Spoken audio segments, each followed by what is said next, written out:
At 78 years old, Jimmie Walker is finally speaking out. And what he's revealing about his complicated relationship with Esther Rolle will change the way you see one of television's most iconic shows. For decades, fans speculated about the tension behind the scenes of Good Times. But now, Walker isn't hiding anymore. And the truth? It's layered, painful, and long overdue. Born in 1947 in the South Bronx, Jimmie Walker grew up in one of New York City's most unforgiving neighborhoods. Poverty wasn't a chapter. It was the entire book. His mother, a dedicated nurse, carried the weight of the household. His father was mostly absent, but struggle breeds resilience.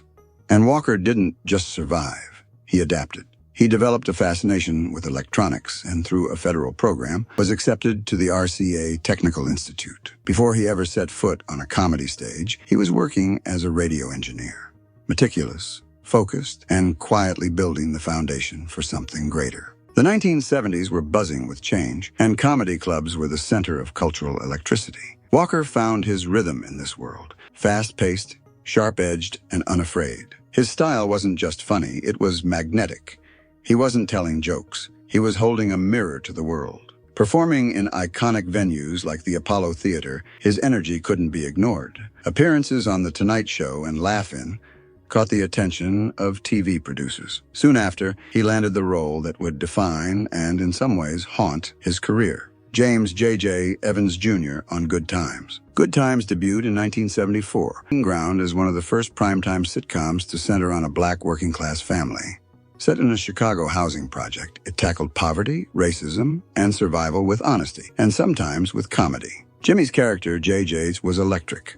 His charisma jumped off the screen. His style, wide-brim hats, fast-talking delivery, exaggerated expressions, made him instantly memorable. His catchphrase, "Dynamite," wasn't just a line. It became part of American pop culture. Kids imitated it.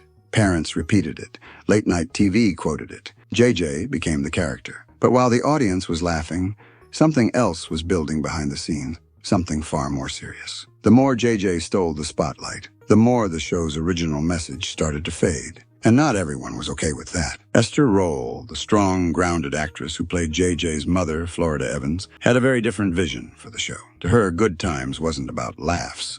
It was about truth. She believed the show had the power to shift how black families were perceived on national television. And to her, JJ's exaggerated antics weren't just silly, they were dangerous. She saw the character morphing into a cartoon. She once said, "I resent the image of a black youth, the way JJ is being portrayed." She wasn't alone. John Amos, who played James Evans Sr., shared her concerns. Together, they challenged the writers and producers to maintain the show's original integrity. They fought for storylines that reflected real issues: education, systemic racism, unemployment, not just slapstick gags. Rolle was particularly disturbed that JJ's behavior began to overshadow the rest of the family.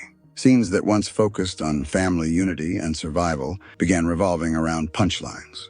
The social message was getting drowned out. Behind the scenes, it wasn't easy. Rolle reportedly clashed with producers. Amos, too, found himself in constant battles over tone and direction. There was passion in the room, but also division. Walker and Rolle barely spoke off camera. Not because they hated each other, but because they couldn't agree. Rolle wanted substance. Walker wanted reach. Rolle came from the stage. Walker came from the clubs.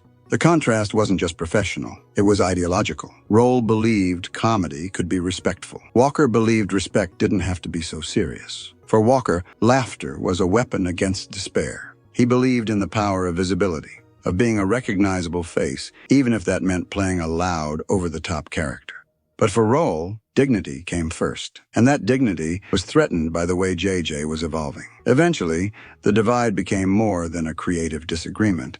It became personal. Amos was written off the show. Rolle left for a season, and Good Times was never quite the same. The dynamic between Walker and Rolle mirrored a larger conversation happening in black entertainment, between representation and ratings, purpose and popularity. And in the middle of it, two performers tried to hold on to their beliefs while keeping a nation entertained. When the show ended in 1979, Walker faced a new challenge, escaping JJ's shadow. He was typecast. Directors saw him as the clown. Agents didn't call back. Scripts dried up. The very thing that made him a household name had become a creative cage. But he didn't give up. Instead, he returned to the thing that gave him power before TV, stand-up comedy. Touring across the country, he stepped back into clubs with the same rapid-fire delivery and unfiltered confidence that first made him famous. Audiences laughed, but now there was something more. Nostalgia. Respect. He became a staple on the comedy circuit throughout the 80s and 90s. He built a second career not dependent on scripts or producers, but on his own voice. It wasn't just survival, it was reinvention. He also made TV guest appearances on shows like The Love Boat, Fantasy Island, The Drew Carey Show, and later Everybody Hates Chris. Each time, audiences were reminded of his legacy and of the man who had once dominated prime time with just a smile and a catchphrase. But make no mistake, the shadow of JJ followed him. Some audiences expected the same character. Others judged him for ever playing it. And through it all, Jimmie kept performing. Jimmie never shied away from embracing the weird side of fame. In fact, he seemed to lean into it. In 2010, he appeared in Big Money Rustless, a comedy western produced by the Insane Clown Posse. The film was bizarre, outrageous, and campy, but Jimmie walked into it with full awareness of what it was. He wasn't chasing credibility. He was chasing joy. He played it big, he played it loud, and fans loved it. Then came Super Shark in 2011, a low-budget sci-fi film about a mutated shark that could walk on land and destroy military tanks. It was so over the top, it bordered on parody. And Jimmie? He leaned in. His presence brought both nostalgia and humor to an otherwise absurd project. These roles weren't about prestige. They were about staying visible. They were about proving that he didn't take himself too seriously, that he was in on the joke. Then in 2023 came an unexpected return to dramatic television, a guest spot on The Bold and the Beautiful. For longtime fans, it was a jolt, a reminder that the man behind JJ was more than just catchphrases and comedy. He had range, he had longevity, and more than anything, he had heart. Jimmie Walker never tried to erase his past. He made peace with it and kept evolving in ways only a true survivor could. In 2012, Jimmie published Dynamite, Good Times, Bad Times, Our Times. It wasn't just a memoir, it was a confession. He opened up about poverty, fame, politics, and yes, Esther Rolle. He acknowledged the tension, the distance, the missed opportunity for understanding. And for the first time, he said what fans had always suspected. They respected each other deeply, but never truly connected. The book delved into his rise from the Bronx to television stardom, his experiences on the comedy circuit, and his often controversial views. It was raw, honest, and at times uncomfortable. Exactly what a memoir should be. Critics praised it for being more than just a celebrity recap. It was a portrait of a man shaped by contradiction. That same year, he launched a mobile app, bringing his catchphrases and classic clips to a new generation. With interactive features, behind-the-scenes content, and even a Dynamite button, Jimmie invited fans, old and new, into his world. He proved he could adapt to changing times without losing touch with where he came from. Jimmie Walker was in the digital age, and he wasn't slowing down. He was owning his legacy. During an interview on The Wendy Williams Show, Walker revealed something few expected. He'd never been married, never had children. Despite decades in the spotlight, his private life remained quiet. He'd had girlfriends, sure, but he chose freedom over family, career over convention, fame over foundation. He joked about being a bachelor, but there was a bittersweet undertone. "I like my own space," he said. "I don't like being told what to do. Maybe that's selfish, or maybe it's just honest." Behind the humor was a man who had built walls, not out of pain, but preference. For someone who made millions laugh, his own story was often solitary, and he seemed okay with that. Still, the absence of a traditional family didn't mean his life lacked meaning. His relationships with fans, his place in pop culture, and his unshakable independence filled that space in different ways. He lived on his own terms. Always had. Jimmie Walker never played it safe when it came to opinions. On The O'Reilly Factor, he admitted he didn't vote for Barack Obama in 2008 or in 2012. He called himself a realist, not a follower.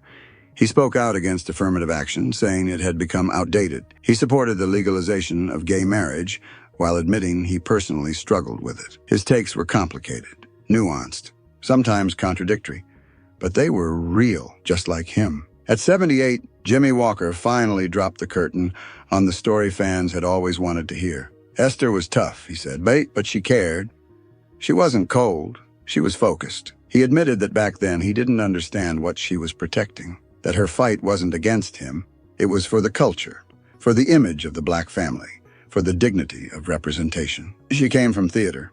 I came from punchlines, he said. But we were trying to make the same show in completely different ways. They never reconciled. Not truly. She passed in 1998, and though they shared the screen in dozens of unforgettable scenes, off-screen, the gap remained. If I could talk to her now, Jimmie said, I'd tell her thank you for standing her ground, for challenging me, for giving Good Times a soul. Now at 78, Jimmie Walker, best known for his iconic role as the wisecracking and exuberant J.J. Evans on Good Times, has begun to reflect more candidly than ever before. In recent interviews, he's finally opened up about what fans long suspected but never heard out loud. The tension between him and Esther Rolle wasn't about ego, it was about purpose. It wasn't personal animosity. It was two artists trying to shape the same story in completely different ways. Esther, he admitted, wasn't wrong. She believed in the mission of the show. I didn't always see it that way back then, he said. I was young, chasing laughs and enjoying the fame. But looking back, I can see she was fighting for something bigger. He described their conflict not as hostility, but as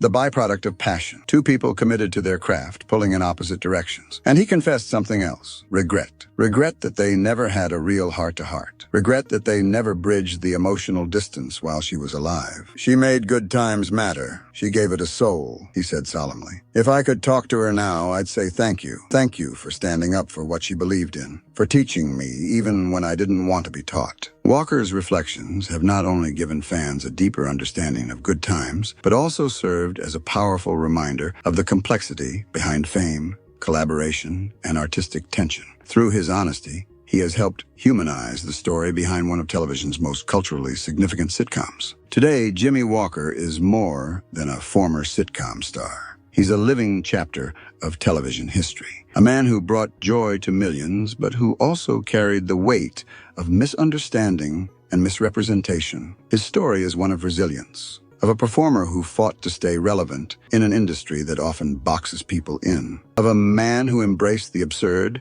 the serious, and the in-between. And ultimately, it's the story of someone who dared to look back and tell the truth. Not just about a co-star, but about himself. Because in telling the truth about Esther Rolle, Jimmie Walker finally told the truth about who he was all along. Not just the punchlines, not just the catchphrases, but the man behind the smile. And that truth, that's what really matters. If you found this story as powerful as we did, don't forget to like, subscribe, and turn on notifications so you never miss another untold Hollywood story. Drop a comment below. Did you ever notice the tension on Good Times? What's your take on Jimmie Walker's truth? Thanks for watching, and we'll see you in the next one.